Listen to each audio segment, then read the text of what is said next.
శాంతి భద్రతల నేపథ్యంలో ప్రస్తుతం పాత బస్తీలో ఎటువంటి చర్యలు చేపట్టాలి? హోంమంత్రి సబితా ఇంద్రారెడ్డి దీనిపై స్పందించారా? ఏమన్నారు ఒకసారి చూద్దాం.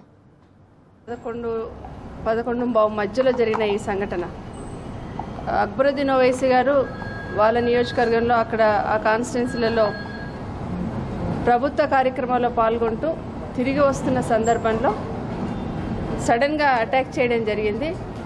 ఆ సందర్భంలో వారి వెనకాల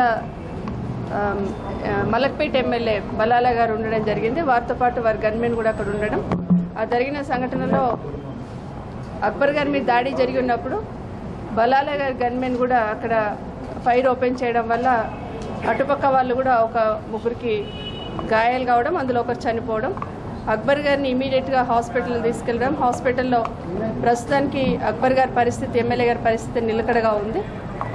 అక్కడ డాక్టర్స్ అందరూ ఓవైసీ హాస్పిటల్ సంబంధించిన డాక్టర్స్తో పాటు ప్రభుత్వానికి సంబంధించిన principal secretary medical health Ramesh గారు కూడా అక్కడే ఉన్నారు. కావాల్సిన డాక్టర్స్ కానీ కావాల్సిన ట్రీట్మెంట్ అందించడానికి ప్రభుత్వ పరంగా అక్కడే ఉండమని ముఖ్యమంత్రి గారు ఆదేశం కూడా ఇవ్వడం జరిగింది. గౌరవ ముఖ్యమంత్రి గారు విజిట్ చేయడం, అక్కడ వారందరితో మాట్లాడడం, డాక్టర్స్ అందరికీ కూడా ఇన్స్ట్రక్షన్స్ ఇవ్వడం జరిగింది. దీనికి సంబంధించి ఇప్పటికే పోలీస్ డిపార్ట్మెంట్ తరఫున ప్రత్యేకంగా టీంలను కూడా ఏర్పాటు చేస్తున్నాం. ఎవరైతే ఈ దాడిలో పాల్గొన్నారో, ఈ అటాక్లో పాల్గొన్నారో వాళ్ళకి సంబంధించి నిందితులను పట్టుకోవడానికి టీంలను ప్రత్యేకంగా ఏర్పాటు చేసి వాళ్ళను పట్టుకొని కఠినంగా శిక్షించడానికి ప్రభుత్వం ప్రయత్నం చేస్తూ ఉంది. ఈ ఓల్డ్ సిటీలో ఇప్పుడు పరిస్థితి కూడా ప్రశాంతంగా ఉంది.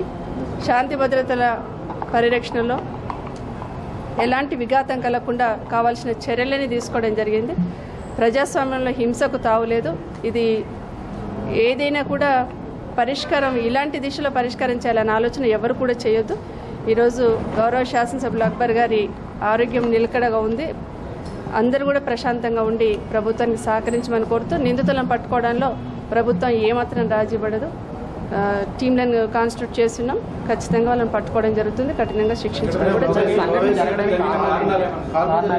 అంటే అక్కడ గౌరవ శాసనసభ్యులు అంటే స్వయంగా అక్కడ ఉండి చూసిన శాసనసభ్యులు చెప్తున్న దాని ప్రకారం ఈ మధ్య అక్బరుద్దీన్ ఓవైసీ గారు చాలాసార్లు అక్కడున్న వక్ఫ్ ల్యాండ్లు ప్రభుత్వ భూములు కబ్జా గురవుతున్నాయి, దాన్ని మీరు ప్రభుత్వ పరంగా హ్యాండ్ ఓవర్ చేసుకోండి అని డిమాండ్ చేయడం వల్ల ఆ ల్యాండ్ ఎవరైతే కబ్జాకు ప్రయత్నం చేస్తున్నారో వాళ్ళ వల్ల ఈ దాడి జరిగిందనేది అక్కడ ఉన్న శాసనసభ్యులు వివరించిన సంఘటన.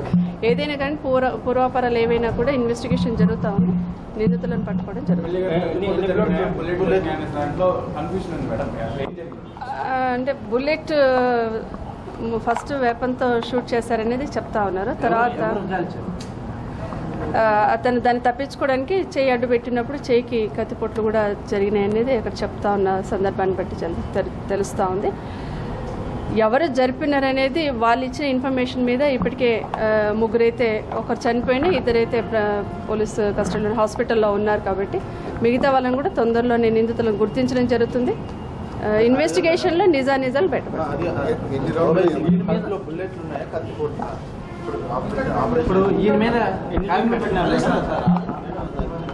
డాక్టర్స్ మాకు ఇచ్చిన ఇన్ఫర్మేషన్ ఏంటంటే ఇప్పుడు ప్రస్తుతానికి స్టేబుల్గా ఉన్నారన్నారు. మేము డాక్టర్స్ కూడా ఒక బులెటిన్ రిలీజ్ చేయమన్నాం. ఎందుకంటే ఫ్యాక్ట్ ఏంటనేది జనాలు కూడా అపోహపడకుండా ఉండడానికి తొందరగా రిలీజ్ కూడా చేయమని చెప్పినాం. మాకు వచ్చిన ఇన్ఫర్మేషన్ ప్రకారం శరీరంలో అంటే ఎమ్మెల్యే గారికి సంబంధించి గుండెకి కానీ, తర్వాత కాయలయ్యని కానీ, తర్వాత కిడ్నీస్కి కానీ ఇలాంటి వాటికి ఏం ఎఫెక్ట్ కాలేదు. ఉన్న బుల్లెట్ కూడా లోపల ఎక్కడ ఉంది, దానికి ఇబ్బంది లేదనేది, అవుట్ ఆఫ్ డేంజర్ అనేది డాక్టర్స్ ఇచ్చిన ఇన్ఫర్మేషన్. Thank you. నాకు వచ్చిన ఇన్ఫర్మేషన్